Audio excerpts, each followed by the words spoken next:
Good evening. This is January 11, 2021. Tonight we're going to have a special meeting of the Board of Matthews Commissioners to meet with the town and Charlotte area transit system staff to discuss the rail trail study.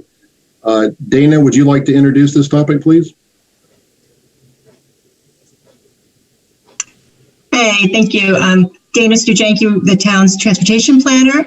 Thank you for having us at your 5:30 meeting, Mayor. We are here to discuss the rail trail project that would be associated with the Silver Line Links project. And so Jason Lawrence, who is with CATS, he's the senior transportation planner.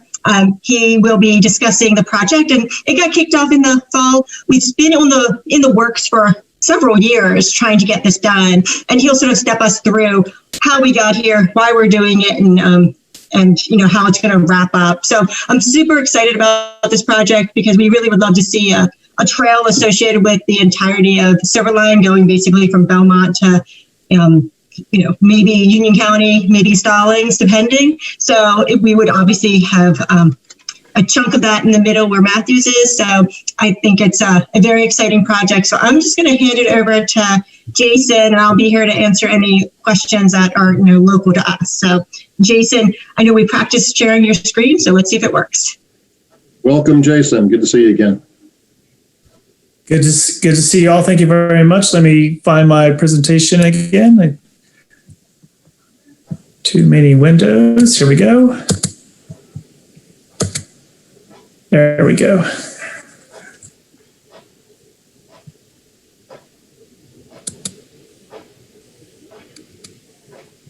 Okay, everybody see my screen just fine? Yeah. Okay, great. Thank you. And let me know if you hear, my child just got home, so if you hear children music playing in the background, I'll tell her to turn the volume down, but it keeps her occupied. So I appreciate y'all giving me the opportunity to talk to you tonight. As Dana states, I'm Jason Lawrence. I'm a senior planner with CATS. I've been with CATS for just over 20 years now.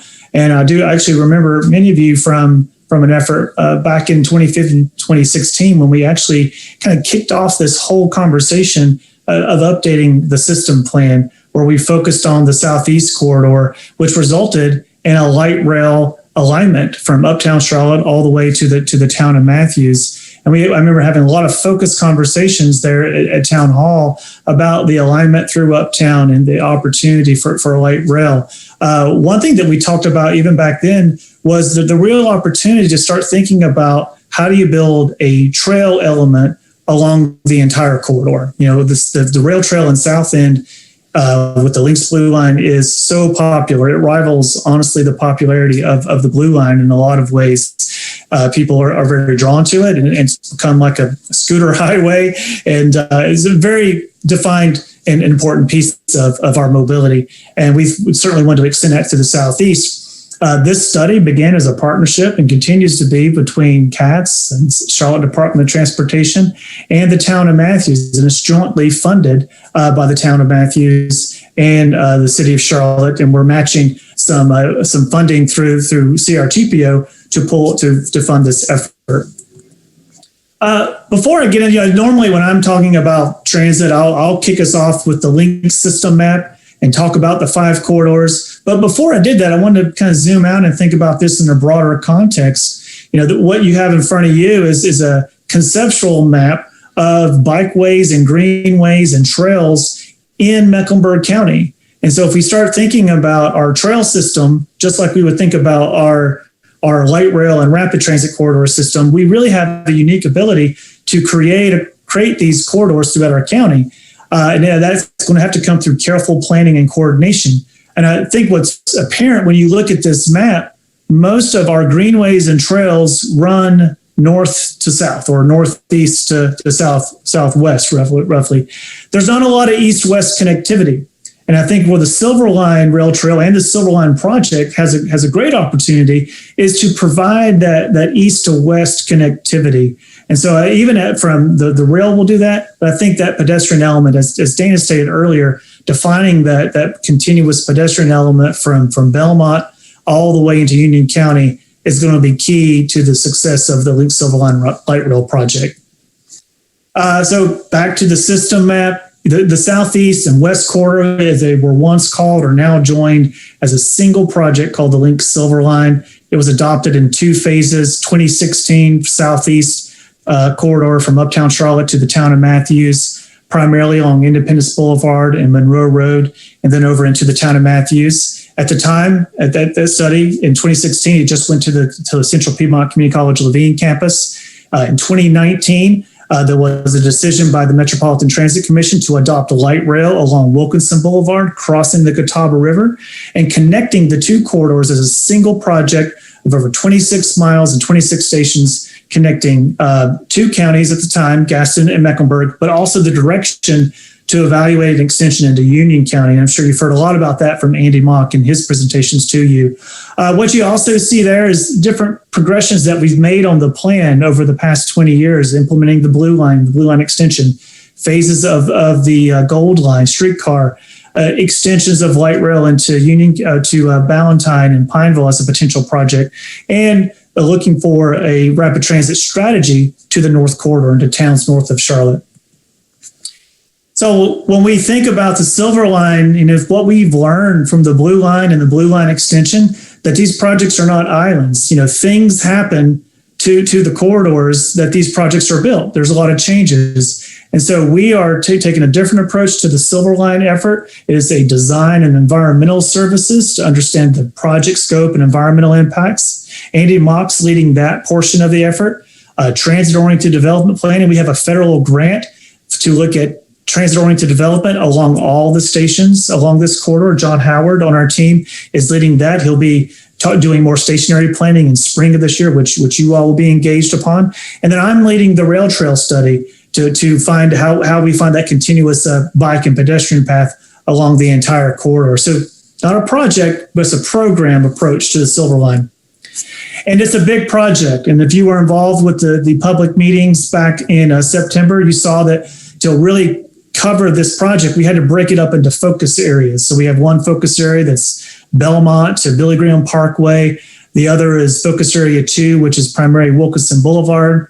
Focus area 3 covers the Uptown. 4 carries, from Central Ave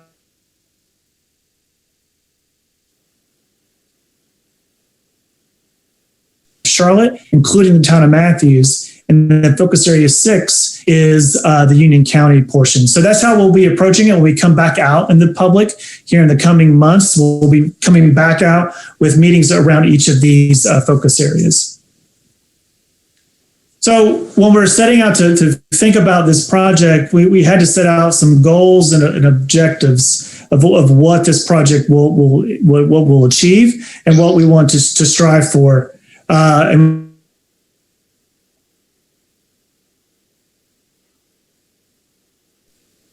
along the project. So it's not just the 12-foot or 15-foot multi-use path, but we also designate spaces where we can have amenities for people who are parking their bikes or waiting along the trail. We want to be able to integrate with develop branding concepts that reflect the community. It's not just one jurisdiction. There's 5 different jurisdictions along this corridor, and each of them are unique. And we want to make sure that the branding reflects that. We'll have a public involvement plan working with each of the teams. And I think that land development strategy will be really important as we work with the town of Matthews and city of Charlotte and their development ordinances, how to preserve and protect the rail trail. Also, as we kind of fold in what's already been done before us, we want to make sure that we're respecting vision plans that could help inform this effort. And then you all adopted back in January of 2019, which seems like a lifetime ago, these 12 vision statements. And we want to ensure that the rail trail also is respecting of these. The multimodal stands out to me: vibrant, pedestrian-friendly downtown, walkable and bikeable, small town feeling and identity. And I think that the effort as we go through, as we come back with you updates, we'll want to make sure we're circling back to these vision statements. We've done some stakeholder engagement. We had very focused meetings with the developer community, but also had 2 meetings with staff and elected officials from the town of Matthews. And this is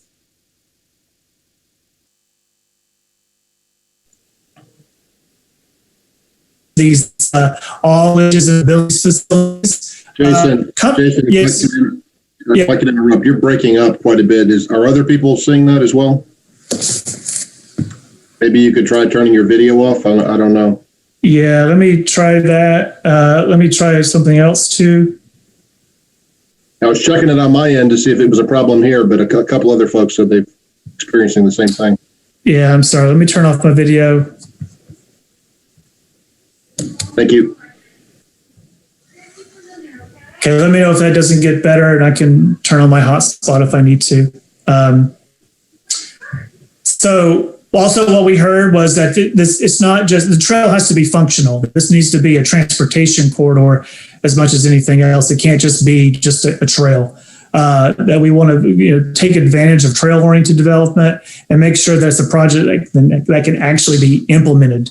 And we're working really close with the design team on that aspect, because the goal would be to get as much of the rail trail built with the Silver Line project. We don't want it to be completely dependent upon the jurisdictions or municipalities to build this. We want to make sure that it can be built with the project if at all possible. So that is certainly one of the goals. And, part of that also is that complete network. This kind of expanding mobility network that the rail trail can be a part of, where transit is a big spine, and then a trail is also helping all these other multimodal actions happen, like biking, pedestrian activities, as well as micro-mobility types of services. And it's, like I said, it's more than just one community. This is just kind of very high-level representation of all the different neighborhoods along this corridor and jurisdictions. So it's definitely a quilt of communities along this entire corridor, and the wayfinding, the signage, the branding, all have to kind of reflect that community context. So we're making sure that we're taking full note of that. So if you're familiar with the alignment, it's not exactly like the Lynx Blue Line. It's not exactly like the Lynx Blue Line extension. It will be in the median of roadways like Monroe Road. It will be parallel to rail facilities like potentially Norfolk Southern. Parts of it will be parallel to Independence Boulevard. And so there'll be different types of trail environments. And so here are some kind of imagery that we'll start to refine. And so be thinking about when we're paralleling the rail, this is some of the look and feel of what the rail trail can look like. That 12 to 15 foot multi-use path that's directly beside the project. Sometimes we'll be along a thoroughfare like the North Tryon Street. Now that may mean that we're improving the back of curb environment. It's there on the top left. There's a existing condition there along Monroe Road. Down there on the bottom right-hand corner is a cycle track. Those are some things that we're going to need to thinking differently of that back and curb environment, how to use that space to accommodate a multi-use path when the trail is in the median of a roadway. And then also, what about when we're in more urban environments, like in a town center, or when we're in an independent path? And so there are some examples of, maybe we use existing facilities, like you already have a multi-use path along Matthews Knit Hill Road, or we're sharing a space with a roadway. That's what those share rows there on the top right of the map of the slideshow.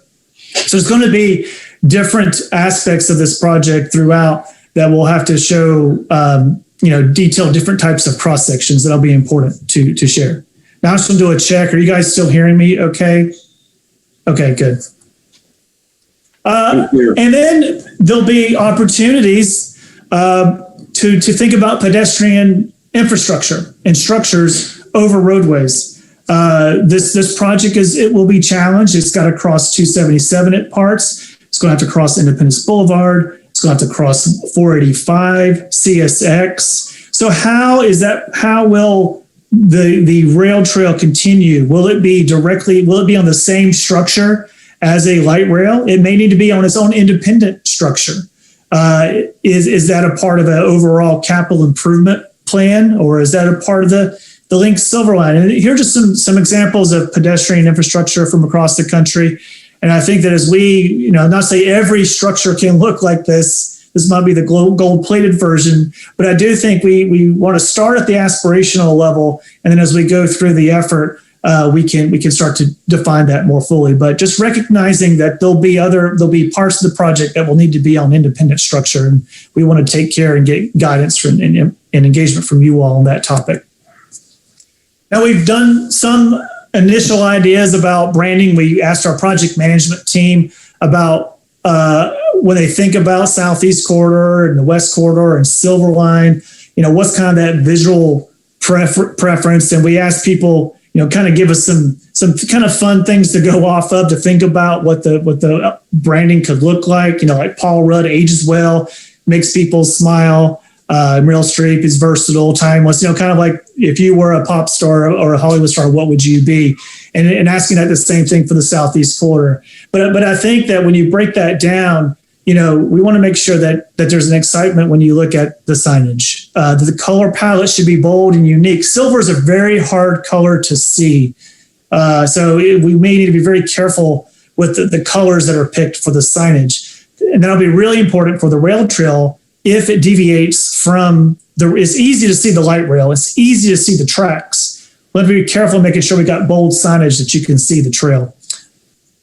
And we get, initial ideas that we kind of came up with, and that, this will certainly evolve over time. This was just the first take, but imagine, if you will, a series of connected signage that is branded, that that you're on the Silver Line Rail Trail.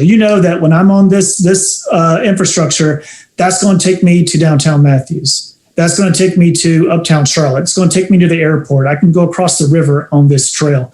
And it'll be really important that that's reflected in the words that we use, but also the imagery. And those are just kind of initial kind of thoughts and concepts that we have developed and will continue to refine. Also, important part of the study is placemaking. How do we create unique opportunities along the project? Where will there be remnant right-of-way left over from the project that can be co-opted for public art that reflect community character?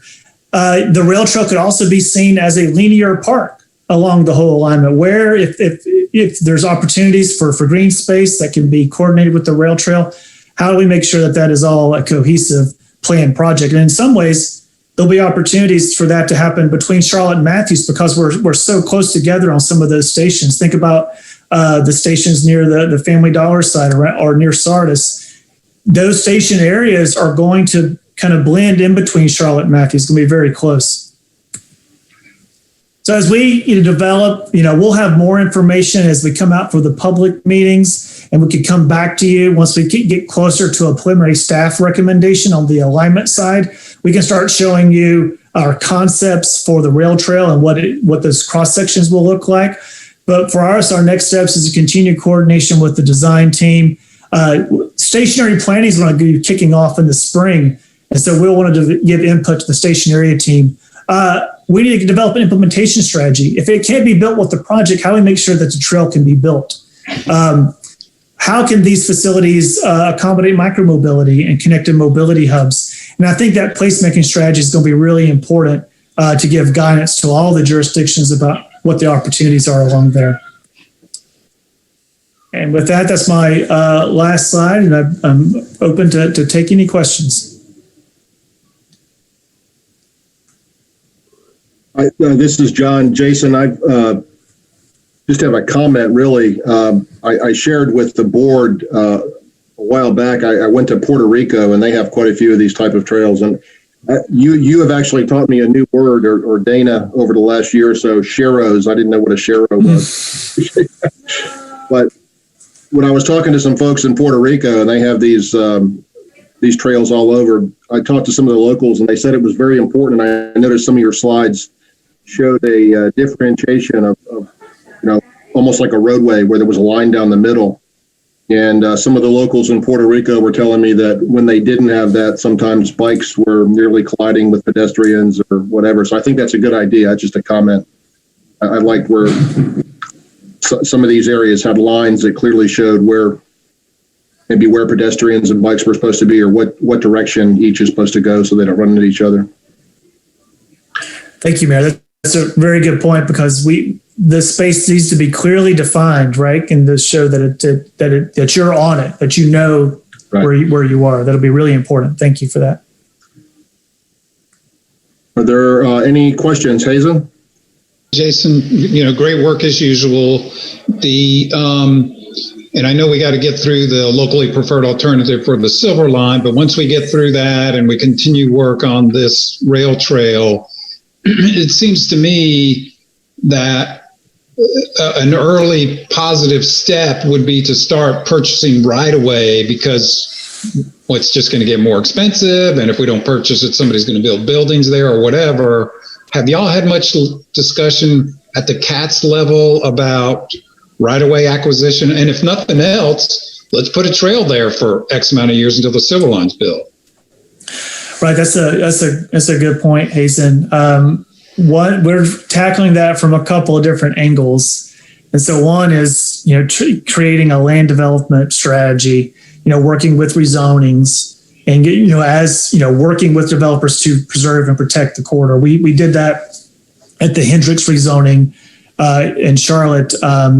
That's where the Village Lake alignment, where it transitions from Independence to Monroe. We got reserved space for a road, rail, and trail, about a quarter of a mile worth, and that was a voluntary preservation with the petitioner. We've done it a few places on the west side. In some ways, we've baked that into the TOD ordinance. If somebody wants to come in early for TOD, which they're allowed to in the city of Charlotte, along adopted corridors and stations, they will be required to, as part of that TOD, to preserve the future rail trail cross section. And so that's one way. We also are looking in our budget to do protective purchases. We have a line item for that. If that does come up, so far we haven't had to use that, but we can. There is a process through the federal government where we can do purchase of land through I think it's called a tier 1 in environmental. I'll probably refer to our environmental staff to get the right term, but there is processes in place where we can be, and it can be used as potential match for the future project. There's a couple of stipulations on what you can do with the property, but we certainly have recognized this because the land is not getting any cheaper and things are getting built very quickly. We've already noticed that since 2016. So definitely, Hayes, we are certainly thinking that through. But so far, we've achieved it through preservation, through land development. We haven't had to do protective purchases yet. But yeah, we certainly, if there's places where we can start doing trail before, this study is looking for those opportunities. Mayor Pro Tem Garner? Hey, Jason, who tends because the rail trail looks like or acts like a linear park, who tends the landscaping along that? Mayor Pro Tem, we don't have a complete answer for that. I'll say that's probably the straight answer for that. We're still trying to figure that piece out, because even for the rail trail in South End, it's a mixture of public and private through there, because the rail trail, I wouldn't say it was an afterthought. It was initially an access path to access Blue Line facilities, and then over time it kind of evolved into a rail trail. So we want to try to prevent that with this effort. So I think that it'll probably continue to be a mixture between public and private, or it might be CATS, it could be CDOT. But I think that's we'll need to talk a little bit about that, and that this effort has a portion of its scope that'll address that. But we definitely want to engage with the jurisdictions on that, because if you call something a park, that has different connotations as to who owns and maintains that. So we'll have to be careful about the words that we use. But good point. Don't have a good answer up front, but that's part of what we hope to develop some guidance on. Thank you. Jason, are we still seeing a lot of electric scooter use in Charlotte? And are they using the existing rail trail? Mayor, for a while there, during the height of I guess we're still in the height, but during the pandemic, there was definitely, I didn't see a lot of scooters out in the field. I'm starting to see them just anecdotally. I'm seeing scooters more where I live. I'm over in the Nodi area, so I'm starting to see them more. So I do think we're still getting some usage out of that. And for a while there, we used to get data from them, so we could check into that and see what their kind of a heat map and see if there's been a change. But even if we haven't yet, I do anticipate that is a shift in how people view micromobility. So I think that if you build this type of facility, you'll see those type of vehicles and scooters on those facilities. I think they're fine, but when they first came to Charlotte, I don't get downtown quite often, but when I was there, I was shocked how they were bobbing and weaving in and off the street and onto the sidewalks, and saw several near misses in the little bit of time I was there, and they're really going fast. So, well, I'll ask, would it be helpful? You're right, because there was not a e-scooter ordinance before that, or what to do with those new modes. We do have in this effort scoped some time and energy towards the micromobility piece. And if that would be helpful to the town, we could, search for some guidance of best practices about how do you manage it? How do you manage what other places doing? We could certainly provide some guidance on that, because I do think that's something that's probably here to stay. We're going to see more and more of that over time. Yeah, I think they fill a niche, but when they were totally unregulated, they were just almost running wild or whatever. And yes, it's like a safety concern. I've heard of some pretty bad pedestrian and scooter interactions that didn't end up so well. So, Commissioner McCool.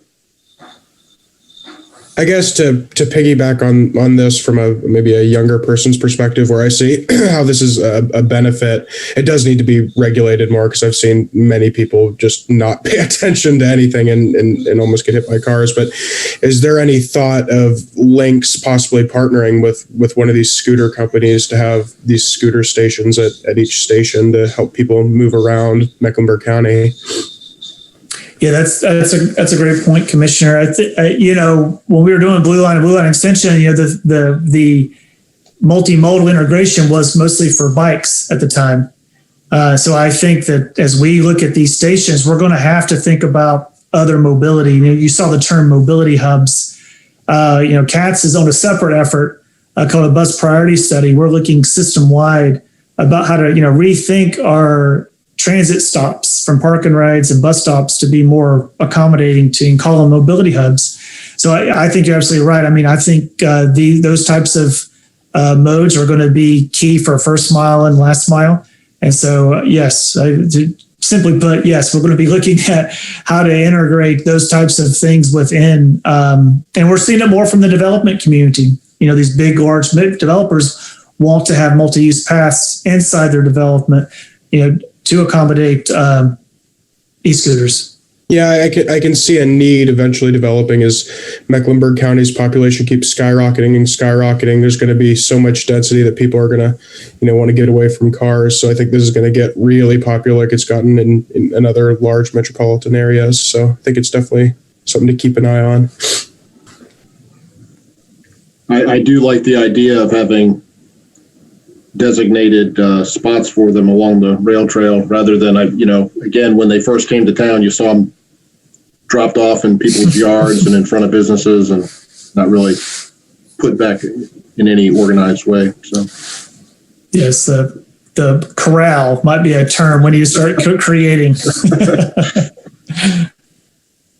Have any other questions or comments for Jason tonight? Dana? You're on mute. There we go. Just a quick comment that, staff has been engaged with CATS during this process. We've been attending all the sort of the management meetings, and you all bring up some really great points. And I just want to reiterate the transit-oriented development study that's in tandem with what Jason Lawrence is doing. It's really critical that we look at our ordinance and make sure that our ordinance is up to snuff for transit-oriented development. There's also a new sort of term there. It's is it is it trail-oriented development? So that's another sort of niche thing that Charlotte is talking about. Is can they have a very specific development for when you go along a trail system and how you orient your front door. So there's some interesting stuff that's coming out of this. We're going to look at it again from, whether it's micromobility and making sure we have the ordinance in place so we get ahead of the game. But I think with the help of Jason's crew and the consultants on board, we could never have done this alone. And working with the region is just so incredibly important and a lot of fun for staff to, work with everyone from Belmont over to, folks in Union County on this project. So, I thank Jason Lawrence for being here tonight. And I just wanted to reiterate, if you guys have any follow-up questions, we're happy to discuss it with y'all. And, we're excited that this is a part of the thinking about this project on the front end. Jason said that sort of the trail in the blue line was sort of accidental. We want to be really purposeful and how we develop this, and hopefully it will be a really successful piece of this project. I have one final question I just thought of. Jason, does the current rail trail have those emergency phones, or if you don't have a cell phone, you could access police? The blue light. I'll turn my video on. So let me know if I start going choppy again. Let me check it. I know we don't on the blue line extension. We may on the blue line. Let me look into that. If they were along there, they would be at the stations. They wouldn't be along the trail. That seems. But I can check into that for you. Yeah, I think almost everybody has a phone, but I'm thinking, what if you didn't and you had an emergency? That's true. Yeah, if we have these kind of structures, that might be important. If somebody's on a structure, we'll have to think about the safety and security aspect of this. Absolutely. Any other questions or comments for Jason? I guess my last comment would be, what fascinates me is a lot of this stuff boils down to right of way and the limitations of right of way. And I know there's going to be whatever the light rail right of way is, but in my mind, this parallel path, in some ways it can't be too wide because, a 10-foot wide multi-use path, the greenway is really not wide enough anymore. And I think the county or somebody's now going 12 and, electric bikes or, electric, everything has just become more and more popular. And you can see where a 16-foot, so you got an 8-foot lane is needed over time. You're breaking up, Hazen. You're a little Darth Vader-esque there. You need to. Well, if I could, Hazen, I think Hazen, you're right on, because that's something we certainly heard from the project management team. From the town. Dana specifically, and then also Scott Curry on the CDOT side. He's the active transportation coordinator for CDOT. We don't, what is the ultimate width of these things? Because you're right, you got some greenways they have traffic jams on the greenways. They're very popular. So I do think that we should not short sell ourselves at this early a step. And I think that one thing that when the pandemic first happened, one thing, I don't know if you noticed, that there were a lot more people walking. There were a lot more people out on the street. Is that a trend to continue, that more people are want active modes? And do we need to make sure we're not selling ourselves short this early in the process? So it does come down to space and what you can build. And I think someplace we're going to get creative about planning strip, buffer space, work with the state. So you're exactly right, Hazen. I think that that's where when we come back with cross sections that talk about space, that's where we certainly would like some feedback from the town. All right. Well, Jason, we certainly appreciate your presentation. Great job as usual. And I'm sure we'll be talking to you in the near future. If there's nothing else, I guess we'll take a break and come back together at 7:00 for our regular board meeting. Any other final comments?